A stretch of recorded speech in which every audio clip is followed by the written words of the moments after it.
গলায় গলায় মিলে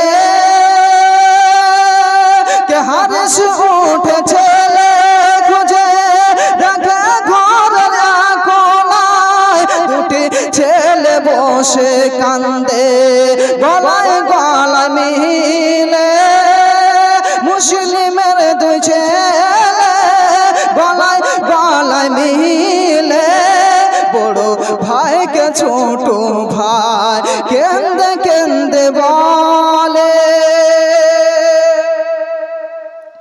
কে মুসলিমের দুই ছেলে গলায় গলায় মিলে বড় ভাইকে ছোট ভাই কেন্দে কেন্দে বলে আর কাটা কচি পাথর সুবহানাল্লাহ সুবহানাল্লাহ সুবহানাল্লাহ আর কাটা কচি পাথর লেগে পায়ের রক্ত ঝরে যায় কাটা কচি পাথর লেগে পায়ের রক্ত ঝরে যায় চলতে পথে হুচুট খেয়ে মুখের ভরে পড়ে যায় নারে তাকবীর নারে রিসালাত নারে রিসালাত নারে হায়দারি শহীদে কারবালা নারে তাকবীর নারে রিসালাত কে মুসলিমের দুই ছেলে গলায় গলায় মিলে বড় ভাইকে ছোট ভাই কেন্দে কেন্দে বলে কে আব্বা এসে এখন আমায় স্বপ্নেতে বলে কে আর কে দোনা ধুইলা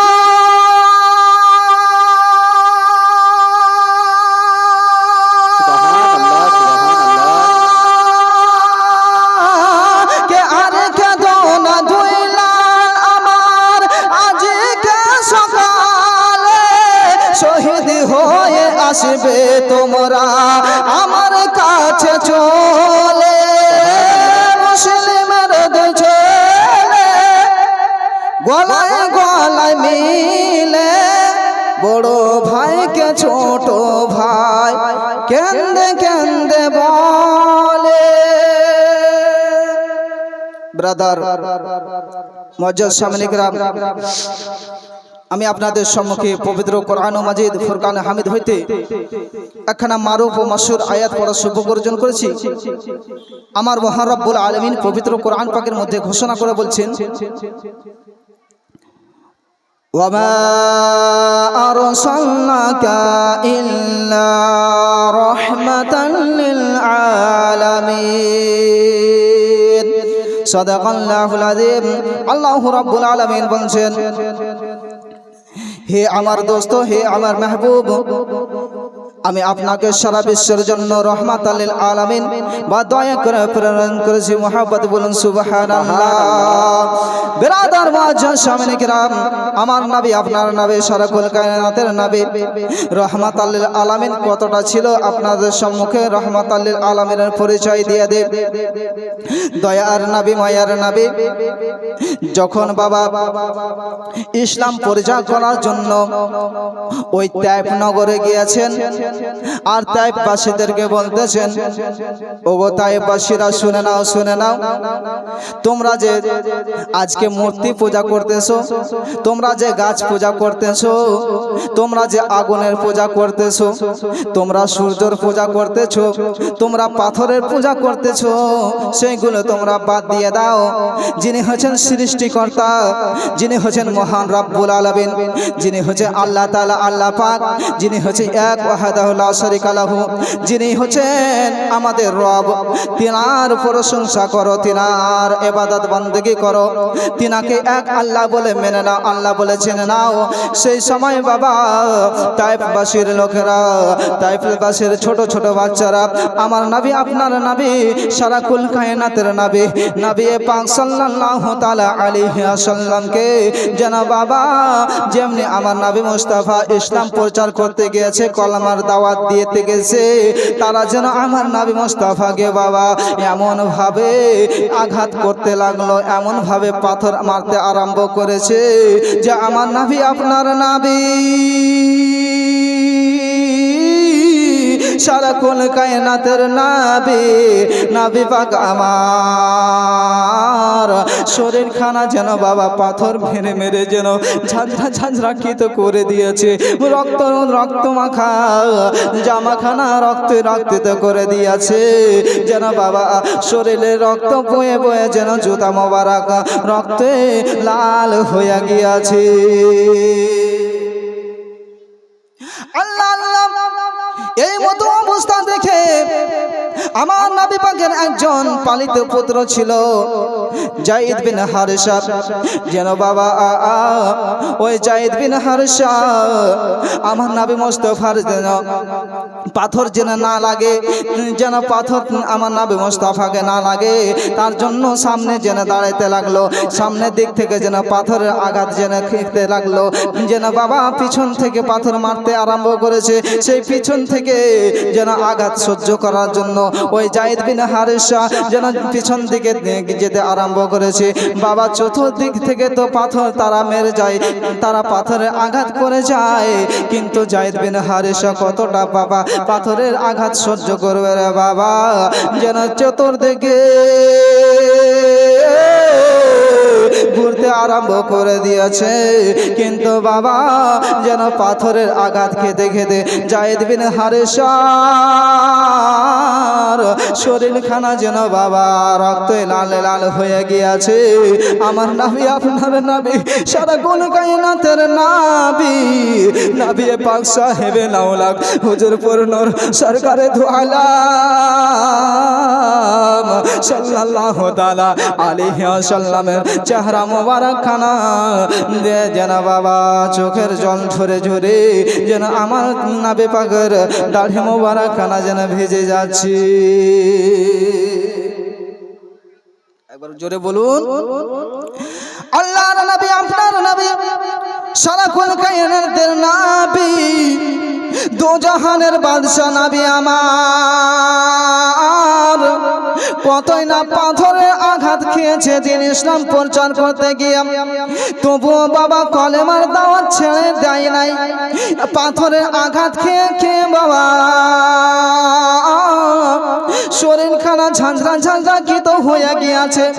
এতই তারা যেন কষ্ট দিয়েছিল, এতই তারা যেন দুঃখ দিয়েছিল, আমার নবী, আপনার নবী, সারা কুল কায়নাতের নবীর কষ্ট দেখে হযরতে জিবরিল আমিন ফেরেশতা সিদরাতুল মুনতাহা ত্যাগ করে দিয়ে, সিদরাতুল মুনতাহা ছেড়ে দিয়ে আমার নবী, আপনার নবী, সারা কুল কায়নাতের নবী, নবী মুস্তাফার নিকটে এসে বলছেন, আসসালাতু আসসালামু আলাইকা ইয়া রাসূলুল্লাহ, আসসালাতু আসসালামু আলাইকা ইয়া হাবিবাল্লাহ। নবী গো,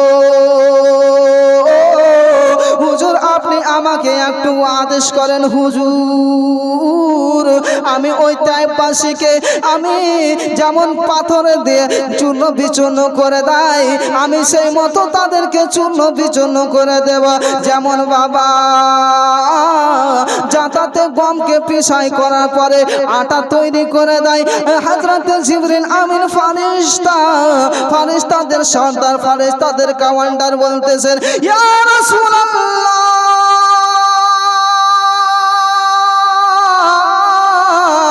ইয়া হাবিবাল্লাহ, নবী গো, আপনি শুধু একটু আমাকে আদেশ করেন গো নবী, আমি ওই তায়েফবাসীকে ধ্বংস করে দেব, আমি নিস্তনাবুদ করে দেব, তাদেরকে আমি বরবাদ করে দেব, তাদেরকে আমি মিটিয়ে দেব। সুবহান সুবহানাল্লাহ সুবহানাল্লাহ।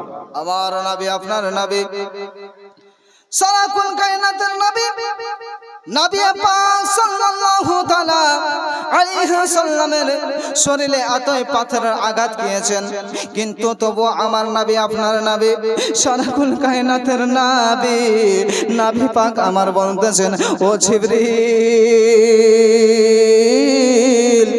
এদেরকে পাথর দিয়ে চূর্ণ বিচূর্ণ করতে হবে না, এদেরকে যাতাতে গম পিষা করা পিষতে হবে না। ও জিবরিল এদেরকে যেন তোমার নিস্ত নাবুদ করে দিও না। ও জিবরিল রে আজকে তাইফাসীর লোকেরা আমাকে চিনতে পারেনি, তাইফাসীর লোকেরা আমাকে চিনতে পারেনি, তাইফাসীর লোকেরা আমাকে যদি চিনতে পারেনি তো তাহলে আমার সঙ্গে এ মতো যেন ব্যবহার করতো না, এ মতো তারা যেন দৃশ্য করতো না, আমার সঙ্গে তারা ভালো ব্যবহার করতো, আমার সঙ্গে তারা নরমভাবে কথা বলতো, আমার সঙ্গে তারা ভদ্রভাবে কথা বলতো। ও জিবরিল তোমাকে আমি বলি জিবরিল তাদের জন্য বরদোয়া করতে হবে না রে। ও জিবরিল আজকে আমি নবী মুস্তাফা তোমাদেরকে বলতে চাই, ও জিবরিল আমি পাথরের আঘাত খেয়ে আমার শরীরখানা চূর্ণ বিচূর্ণ হয়ে গেছে, আমার শরীর দিয়ে রক্ত রক্তিতা করে দিয়েছে, কিন্তু জিবরিল আমার নবী আপনার নবী বলতেছে, জিবরিল গো আমি তাদের জন্য একটু দোয়া করব গো জিবরিল, আমার জন্য আমার সঙ্গে সঙ্গে তুমি যেন আমিন আমিন বলতে লাগবে। আজকে বাবাজি আমাদেরকে কেউ যদি গালি দেয়, একটা যদি বড় কথা অন্যায় কথা বলে, আমরা 10টি কথা তাদেরকে শুনিয়ে দিই কিনা জি? কিন্তু দেখেন আমার নবী আপনার নবী কত বড় রহমত লিল আলামিন ছিলেন। দেখেন আমার নবী আপনার নবী সারা কুল কায়নাতের নবী নবী পাক সাল্লাল্লাহু তাআলা আলাইহি ওয়াসাল্লামকে এতই তারা কষ্ট দিল, এতই দুঃখ দিল, ওই তাইফাসীদের লোকেদেরকে আমার নবী যেন বরদোয়া দিচ্ছেন না, আমার নবী যেন তাদের জন্য দোয়া করছেন। আর জিবরিল আমিন ফেরেশতাকে বলতেছে, ও জিবরিল আমি একটু দোয়া করব তাদের জন্য, আর আমার সঙ্গে সঙ্গে তুমি যেন আমিন আমিন বলতে লাগবে। আমার নবী আপনার নবী সারাকুল কায়নাতের নবী আল্লাহ রাব্বুল আলামিনের দরবারে দুই হাতখানা তুলে উত্তোলন করে দিয়ে বাবা ওই তাইফাসীর লোকেদের জন্য যেন দুই হাত তুলে দোয়া করতেছেন, বলতেছে মাবুদ আজকে তাইফাসীর লোকেরা আমাকে চিনতে পারেনি বলে আমার সঙ্গে তারা এ মতো ব্যবহার করেছে, আজকে যদি আমাকে তারা চিনতে পারত তাহলে আমার হাতে কলমা পড়ে তারা মুসলমান হয়ে যেত, ইসলামের মধ্যে দীক্ষিত হয়ে যেত না। আল্লাহ রাব্বুল আলামিনের দরবারে দুই হাত তুলে চোখের পানি ছেড়ে ছেড়ে কান্দে আর বলতেছে মাবুদ ওই তাইফাসীর লোকদেরকে জন্য আমি আপনার দরবারে দুই হাত তুলেছি আল্লাহ, ওই তাইফাসীর লোকদেরকে আপনি একটু হেদায়েত করে দেন, ওই তাইফাসীর লোকদের জন্য আমি দোয়া চাই গো আল্লাহ, এই তাইফাসীর লোকেরা যেন আমাকে চিনতে পেরে যায়। বলছে ওই তাইফাসীর লোকেরা আমাকে যেন চিনতে পেরে নাই, আমার হাতে যেন তারা কলমা পড়ে মুসলমান হয়ে যায়। হে রব্বুল আলামিন তাদের জন্য আমি তোমার নিকটে দুই হাত তুলেছি, তাদেরকে তুমি হেদায়েত করে দাও। মুহাম্মদ বলুন সুবহানাল্লাহ। হে রব্বুল আলামিন আমার নবী আপনার নবী যেন দোয়া করলেন, আর আমার মহান রব্বুল আলামিন আমার নবী মুস্তাফার দোয়াকে সেকেন্ডের মধ্যে কবুল করে নিলেন। আর ওই তাইফাসীর লোকেরা যারা আমার নবী মুস্তাফাকে কতই আঘাত দিয়েছিলেন, কতই দুঃখ দিয়েছিলেন, কতই কষ্ট দিয়েছিলেন, যত কষ্ট দিয়েছিলেন ওই তাইফাসীর লোকেদের মধ্যে ছোট ছোট বাচ্চারা ইসলামের পতাকা যেন উড়াইতে আরম্ভ করে দিয়েছে। তারা ইসলামের ছায়া তলে এসে বসে গিয়েছে আমার নবী মুস্তাফার হাতে যেন কলমা শরীফ পড়ে নিয়েছে আমার নবী মুস্তাফার দোয়া যেন কবুল হয়ে গেছে তাই বাংলা একটি ছন্দ বলছে কে দয়ার নবীজি আমরা তোমায় ভুলতে পারি না মুহাব্বতে বলা যাবে না কে দয়ার নবীজি আমরা তোমায় ভুলতে পারি না তোমার আম্মা আমেনা গো তোমার দুধ মা হালিমা সুবহানাল্লাহ তোমার আম্মা আমেনা গো তোমার দুধ মা হালিমা তোমার আম্মা আমেনা গো তোমার দুধ মা হালিমা কে দয়ার নবীজি আমরা তোমায় ভুলতে পারি না তোমার আম্মা আমেনা গো তোমার বেটি ফাতেমা সুবহানাল্লাহ তোমার আম্মা আমেনা গো তোমার বেটি ফাতেমা তুমি রহমতে রাসূল মারে ফাতের বুলবুল সুবহানাল্লাহ বুঝতে পারেন না চাচারা আপনারা বুঝতে পারেন না জোরে সরে বলেন একবার সুবহানাল্লাহ সুবহানাল্লাহ আর একটু চিৎকার দিয়ে বলুন তো সুবহানাল্লাহ সুবহানাল্লাহ কে দয়ার নবীজি আমরা তোমায় ভুলতে পারি না কে দয়ার নবীজি আমরা তোমায় ভুলতে পারি না তোমার আম্মা আমেনা গো তোমার দুধ মা হালিমা তোমার আম্মা আমেনা গো তোমার দুধ মা হালিমা তুমি সিরাতে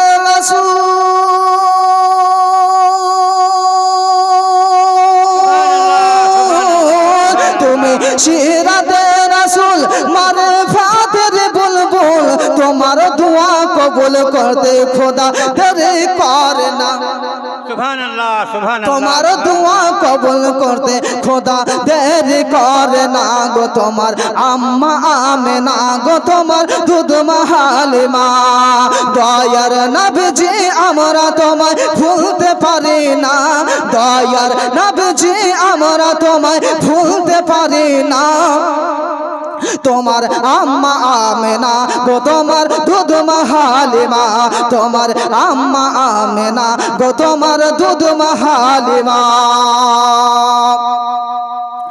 ব্রাদার মুআজ্জাজ সামনে গ্রাম শুধু তাই নাই আমার নবী আপনার নবী মুস্তাফা সাল্লাল্লাহু তাআলা আলাইহি ওয়াসাল্লামকে বাবা আবু লাহাব আবু জেহেল এতই কষ্ট দিয়েছিলেন উতবা সাইবা এতই কষ্ট আমার নবী পাককে দিয়েছিল একদিনকার একটি ছোট্ট ঘটনা বলে শোনাই যেন বাবা আবু জেহেল আবু লাহাব যেন বাবা একটি যেন বাবা তার লোকদেরকে নিয়ে একটি মিটিং করলো ওগো লোকবাসীরা আমার মাননেওয়ালারা ওগো আমার চাহনেওয়ালারা আজকে আমি আমার ভাতিজা মোহাম্মদকে দুনিয়া থেকে নিস্তনাবুদ করে দেব দুনিয়া থেকে বিদায় করে দেব বলে হুজুর কি করে বিদায় করে দেবেন বলে আমার কাছে একটি সিস্টেম রয়েছে আমি একটি মিছি আজকে অসুস্থ হয়ে যাব আর তোমরা যে আমার ভাতিজাকে বলবে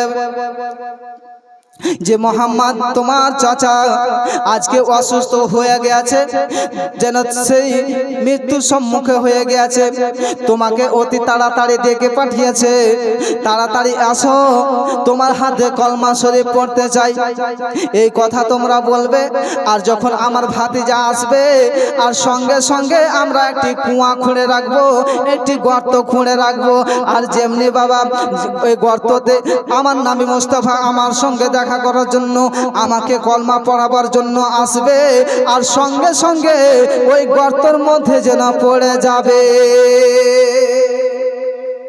বলছে আমি একটি সিস্টেম করব গর্ত করে রাখবো রাস্তাতে আর যখন আমার ভাতিজা আমার কাছে আসবে অন্ধকারে বুঝতে পারবে না গর্তের মধ্যে পড়ে যাবে আর যেমনি গর্তের মধ্যে পড়ে যাবে সবাই মিলে মাটি চাপা দিয়ে দিব তাকে দুনিয়া থেকে বিদায় করে দেব থাকবে বাঁশ না বাজবে বাঁশি আবু জেহেলের আবুল আহাবের মনে ধারণা যে নবী মুস্তাফা থাকবে না ইসলাম প্রচার করবে। বুঝতে পারছেন বাবা? বলছে থাকবে বাঁশ না বাঁচবে বাঁশি, নবী থাকবে না ইসলাম প্রচার করবে, আজকে নবীকে দুনিয়া থেকে বিদায় করে দেব। এটাই তার ছিল মনের ধারণা, এটাই ছিল তার মনের বাসনা। এই জন্য বাবা একটি গর্ত করেছে, আর গর্ত করার পরে বলছে মিছে মিছে যেন অসুস্থ হয়ে গিয়া একটি যেন কম্বল গায়ে দিয়ে শুয়ে গিয়েছে, আর বলছে যাও যাও আমার ভাতিজা মোহাম্মদকে ডেকে নিয়ে আসো। যখনই আসবে আর আসার সঙ্গে সঙ্গে ওই কুয়ার মধ্যে পড়ে যাবে, আমরা সবাই মাটি চাপা দিয়ে দেব, পাথর চাপা দিয়ে দেব। আর যদি বাঁচার জন্য আবার ফের বোঝাচ্ছে, শিখাচ্ছে ওদেরকে কি যে যদি বাঁচার জন্য এই কথাও বলতে পারে কি যে আমি তোমাদের বাদশা রয়েছি, আমি আবুল আহাব রয়েছি, তোমরা আমাকে ছেড়ে দাও। যখন আমার নাম শুনবে আরো মাটি চাপা দিবে, এই কথা শিখিয়ে দিয়েছে তাদেরকে। আর যেন মিছি মিছি বাবা অসুস্থ হয়ে গেছে, তাকে জ্বর জ্বালা কিছু হয়নি, একটি চক্রান্ত করেছিল। আর চক্রান্ত করার পরে যেন বাবা মা বোনেরা গো, যেন আমার নবী মুস্তাফাকে যেন কয়েকজন মিলে যেন বাবা ডেকে পাঠিয়েছে, ডাকতে গেছে, বলতেছে ও গো মুহাম্মদ, আজকে আপনার চাচা অসুস্থ হয়ে গেছে, দুর্বল হয়ে গেছে, শরীরখানা ক্লান্ত হয়ে গেছে, সেই হয়তো কখন হয়তো মারা যাবে, তাই আপনাকে ডেকে পাঠিয়েছে, আপনার হাতে কলমা সরে পড়ে মুসলমান হতে চায়। ও মুহাম্মদ সাল্লাল্লাহু তাআলা আলাইহি ওয়াসাল্লাম বলতেছে তাড়াতাড়ি করে চলো, না হলে কলমা না পড়ে মুসলমান না হয়ে যদি মারা যায় তাহলে সেই কাফের হয়ে মারা যাবে, তোমার চাচা কাফের হয়ে গেলে জান্নাতে যেতে পাবে না, চলো তাড়াতাড়ি করে চলো। এই বলে যেন বাবা আমার নবী মুস্তাফাকে ডাকতে পাঠিয়েছে, আর তারা যেন আমার নবী মুস্তাফাকে মিছা মিছা যে বলতেছে হুজুর গো আপনার চাচা অসুস্থ হয়ে গেছে, আর আপনার চাচা যেন বিছানায় শুয়ে রয়েছে, আপনাকে ডেকে পাঠিয়েছে, তাড়াতাড়ি করে চলেন, কলমা শরীফ পড়তে চাইছে। এই কথা বলে যেন আমার নবী মুস্তাফাকে ডাক দিলেন। আর আমার নবী আপনার নবী সারাকুল কায়নাতের নবী, নবী পাক সাহেবে লাউলাক হুজুর আমার বলতেছেন ঠিক আছে যাও, তাড়াতাড়ি করে তুমি খবর খানা জানিয়ে দাও যে তোমার ভাতিজা মোহাম্মদ আসতে আছে। বলে যাও আমার চাচাকে জানিয়ে দাও যে তোমার ভাতিজা আসছে। যেন বাবা কয়েকক্ষণ সময় পার হয়ে গিয়েছে, কিছুক্ষণ সময় যেমনি পার হয়ে গিয়েছে, ওই আবুল আহাব যেন চিন্তা করছে কি ব্যাপার এখনো কেন আমার ভাতিজা আসছে না, তাহলে কি আমার ভাতিজাকে কি খবর খানা দেয় নাই। এই চিন্তা ভাবনা করে বাবা অন্ধকার হয়ে গিয়েছে, সন্ধ্যার টাইম হয়ে গিয়েছে, ওই চাদরখানা কম্বলখানা গায়ে দিয়া বাড়ি থেকে বেরিয়ে যেন আমার নবী মুস্তাফার রাস্তার দিকে আগিয়ে যেতে আরম্ভ করেছে। দেখি আমার ভাতিজা কত দূরে আসছে, আর যেমনি বাবা দেখতে গিয়েছে, আর যেন বাবা ওই যে গর্তখানা খুঁড়ে রেখেছিল ওই গর্তের মধ্যে আবুল আহাব যেন পড়ে গিয়েছে। আবুল আহাব নিজেই পড়ে গেছে। এই জন্য কেউ বয়স্ক মানুষদের কাছে শুনেছি, বাবাজির কাছে চাচাদের কাছে শুনেছি যে পরের গাড়া খুলতে গেলে নিজেই পড়ে যায় গাড়াতে, বলে না যে পরের গাড়া খুলতে যাবি নিজেই গাড়াতে পড়বি। দুষ্ট লোকের মিষ্টি কথা ঘনিয়ে বসে কাছে, আর কথা দিয়ে কথা নেয় প্রাণে মাঝে শেষে, চাচারা বলে থাকে। তো ওই আবু জেহেল আবুল আহাব আমার নবী মুস্তাফাকে গর্তের মধ্যে ফেলার জন্য গর্ত করেছে, আর নিজেই ওই গর্তের মধ্যে পড়ে গিয়েছে। আর যেমনি বাবা গর্তের মধ্যে পড়ে যাওয়া, যখন হাড়মাড় আওয়াজ হয়েছে, শব্দখানা শুনতে পেয়েছে, আর আবুল আহাবের সমস্ত লোকজন এসে যেন মাটি চাপা ঢাল চাপা পাথর চাপাতে শুরু করেছে। আর যেমনি চাপাতে শুরু করেছে আবুল আহাব যেন বলছে, এ বোকারা, আমি তোর মালিক, আমি তোর বাদশা রয়েছি, মাটি চাপা দিস না, ঢাল চাপা দিস না, পাথর চাপাস না। এরা বলছে বাঁচার জন্য বলছে আরো চাপা। ওই শিখালছে বাবা, আর ওরই সিপাহীরা, ওরই দলের লোকেরা চাপাইতেছে, বলছে তাড়াতাড়ি করে বন্ধ কর চাপা, আমি তোর মালিক বলছি, তাড়াতাড়ি বন্ধ কর, না হলে আমি শেষ হয়ে যাব। তাড়াতাড়ি রশ্মি নিয়ে আয়। যেন বাবা তাড়াতাড়ি করে রশ্মি নিয়ে আসতে আরম্ভ করলো। আর রশ্মি নিয়ে এসে রশিখানা ওই কুয়াতে ফেলতে লেগেছে, গর্ততে ফেলছে তাকে উঠাবার জন্য। কিন্তু বাবা রশি ফেলে যায়, কিন্তু তার যেন বাবা তার হাতের মধ্যে রশ্মি জেনে যে আর জুটছে না। এক হাত যেন সব সময় যতই রশ্মি দিতে আছে এক হাত যেন ছোট পড়ে যাচ্ছে, এক হাত যেন শর্ট পড়ে যাচ্ছে।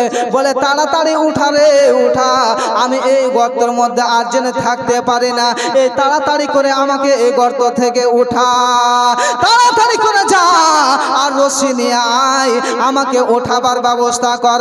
বলতেছে মালিক গো, ও গো আমার বাদশা, আমরা সমস্ত রশ্মি এখানে হাজির করে দিয়েছি, আর আমাদের নিকটে কোনো দড়ি রশ্মি নাই, আজকে রশ্মি শেষ হয়ে গেছে, আপনাকে উঠাবার জন্য সমস্ত রশ্মি এনে ফেলে দিয়েছি, কিন্তু আপনি কিসের জন্য উঠতে পারছেন না?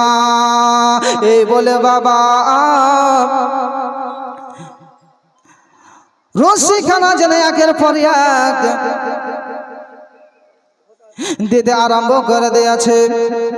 কিন্তু বাবা যেন আবুল আহাবের হাত যেন রশ্মিতে যে জুটছে না, যখনই জুটে না যেন আবুল আহাব বলতেছে, ওরে লোকেরা, ওরে আমার চাহনেওয়ালারা, ওরে আমার মাননেওয়ালারা, তোরা তাড়াতাড়ি করে যা আর আমার নাবি মোস্তাফাকে, আমার ভাতিজাকে সঙ্গে সঙ্গে নিয়ে আয়। আমার ভাতিজা ছাড়া আমাকে কেউ যেন উঠাতে পারবে না, তোরা তাড়াতাড়ি করে যা আর আমার ভাতিজাকে খবর দিয়া দাও যে তোমার চাচা গর্তের মধ্যে পড়ে গিয়েছে। যেমনি বাবা আমার নবী মুস্তাফাকে খবর দেওয়া হলো, আমার নবী আপনার নবী, আচ্ছা দিয়ে দিচ্ছি আর কয়েকটা ছন্দ।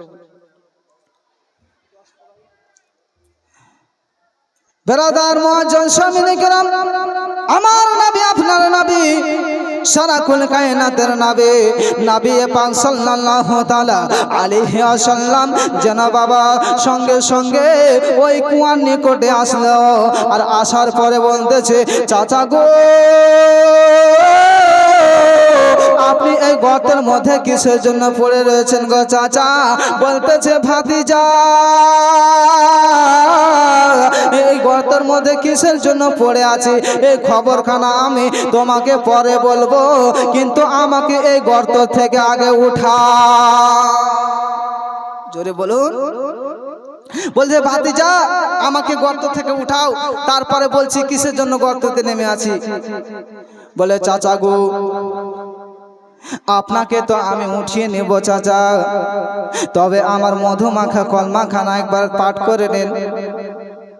বলে, ভাতিজা আমাকে এই গর্ত থেকে উঠাও, অন্ধকারে আমি কলমা পড়তে পারবো না, তুমি আমাকে উপরে উঠাইয়া দাও আর তোমার সঙ্গে সঙ্গে তোমার হাতে হাত দিয়া তোমার মধুমাখা কলমাখানা যেন আমি পাঠ করে নেব। আমার নবী আপনার নবী, সারাকুল কায়নাতের নবী, নবী পাক সাহেবে লাউলাক যেমনি বাবা হাত মোবারকখানা বাড়িয়েছে গর্তের মধ্যে, আর সঙ্গে সঙ্গে যেন তার চাচার হাতের সঙ্গে হাতখানা লেগে গেল, আর আমার নবী মুস্তাফা উপরে উঠাইয়া দিল। সুবহানাল্লাহ, সুবহানাল্লাহ, সুবহানাল্লাহ। এত রশ্মি ফেলে উঠাইতে পারছে না, আর আমার নবী মুস্তাফা রহমাতাল লিল আলামিন, দয়ার নবী আমার, যেমনি হাতখানা দিয়েছে সঙ্গে সঙ্গে যেন হাত তার চাচার সঙ্গে লেগে গেল, হাত ধরে যেন উঠিয়ে নিল। বলছে চাচা কলমা খানা এবার পড়ে নাও। বলছে জাদুকর তো অনেক দেখেছি, বলে তোমার মতো জাদুকর কোনটি আর দেখিনি। যেই রশ্মি ফেলে আমাকে উঠাইতে পারে না, তোমার হাত দিলেই আমি উঠে যাই।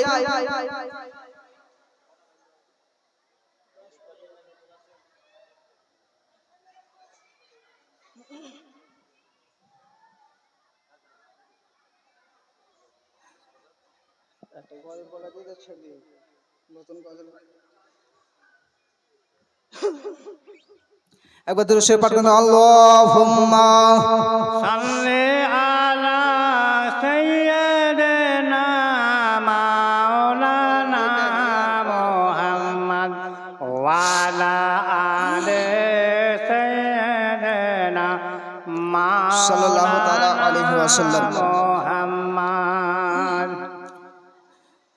গতকাল যে গজলটা বলতে বলতে ছেড়ে দিয়েছিলাম, কাল কোলে কাল কোলে কাল কোলে কাল এ কেমন কোলে কাল কোলে কাল কোলে কাল এ কেমন কোলে কাল, মোবাইল ছাড়া কারো চলে না তো দিন কাল।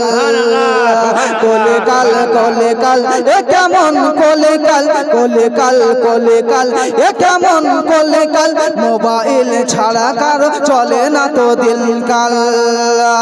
নামাজ আজ রোজা আর কোলে কাল কোলে কাল এ কেমন কোলে কাল কোলে কাল কোলে কাল এ কেমন কোলে কাল, মোবাইল ছাড়া কারো চলে না তো দিন কাল। কোলে কাল কোলে কাল কোলে কাল এ কেমন কোলে কাল, মোবাইল ছাড়া কারো চলে না তো দিন কাল। জীবন সাথী আজ নেট আর মোবাইল, জীবন সাথী আজ নেট আর মোবাইল, নমাজ রোজার রাখে না খেয়াল। কোলে কাল কোলে কাল কোলে কাল এ কেমন কোলে কাল, মোবাইল ছাড়া কারো চলে না তো দিন কাল। কেউ দেখে ভিডিও ভিডিও, কেউ টিকটক, জোরে বলুন সুবহানাল্লাহ। কেউ দেখে ভিগো ভিডিও, কেউ টিকটক, কেউ বা খেলে পাবজি করে বক বক। বলছে না, বুঝতে পারছেন? রাস্তাতে দেখবেন, আমি একদিন ঝাড়খানে গেছিলাম, যখন প্রথম প্রথম শুরু হয়েছিল এই পাবজি আর কি বলছে আপনার ফ্রি ফায়ার, আর আমি বাপ ছাড়া গাঁও একটা রাজমহল ঝাড়খানে একটা নাম আছে, শুনেছেন? আমি গিয়েছিলাম ওখানে একবার জালসাতে, তো একটা হিন্দু গ্রাম পাস করে কিন্তু যেতে হয় গ্রামটা।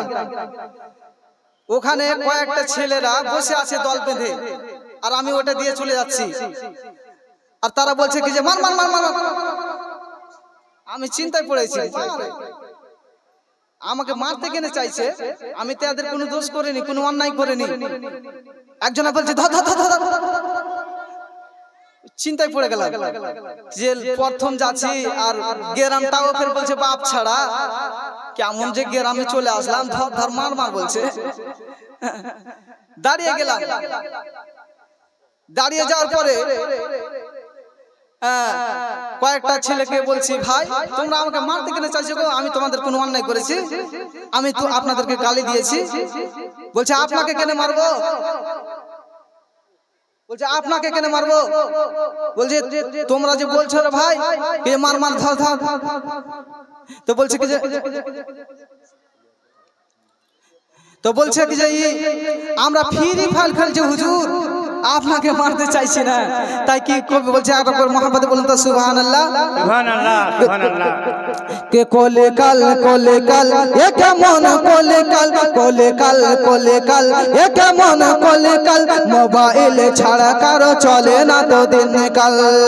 কেউ খেলে ফ্রি ফায়ার, কেউ পাবজি, কেউ বাগানে বসে করে ফিস ফিস, কেউ বাগানে বসে করে ফিস ফিস, মোবাইল কেড়ে নিল সুখের কপাল। কোলে কাল কোলে কাল কোলে কাল এ কেমন কোলে কাল কোলে কাল কোলে কাল এ কেমন কোলে কাল, মোবাইল ছাড়া তার চলে না তো দিন কাল। ভাবেদের হাতে দেখো বড় বড় ফোন। সুবহানাল্লাহ আজকে সুবহানাল্লাহ ছোট মোবাইলে চলে না, বড় বড় মোবাইল লাগছে। স্ক্রিন টাচ, যে হযরত বলছে স্ক্রিন টাচ। তাই কি বলছে কবি আরেকবার মোহাম্মদ বলেন তো সুবহানাল্লাহ। সুবহানাল্লাহ কে ভাবেদের হাতে দেখো বড় বড় ফোন, ভাবেদের হাতে দেখো বড় বড় ফোন, ভাবেদের হাতে দেখো বড় বড় ফোন। সংসারে স্বামী তার লাগে না মন, ভাবেদের হাতে দেখো বড় বড় ফোন, স্বামীর সংসারে এদের লাগে না মন। মোবাইল এসে দেখো কেড়ে নিল সুখের সংসার। কলিকাল কলিকাল কলিকাল এ কেমন কলিকাল, মোবাইল ছাড়া কারো চলে না তো দিনকাল। যাই হোক বাবা, এই গজলটা অনেক লম্বা আছে, বলতে গেলে আরো সময় লাগবে, কিন্তু একজন বাড়িতে মেহমান এসেছে তাই নিজের বক্তব্য আর বাড়াচ্ছি না, এখান থেকে সমাপ্তি বা ইতি করতেছি। বলিলাম কথা পারিলাম যত লইতেছি বিদায়। আজকের মতো মুসলমান জিন্দাবাদ, মুসলমান জিন্দাবাদ। ইসলাম নীতি পরবেলা আবাদ, হায়াত বাকি তো মুলাকাত বাকি। বলার মধ্যে ভুল ত্রুটি ক্ষমা প্রার্থী। আসসালামু আলাইকুম ওয়া রাহমাতুল্লাহি ওয়া বারাকাতুহু।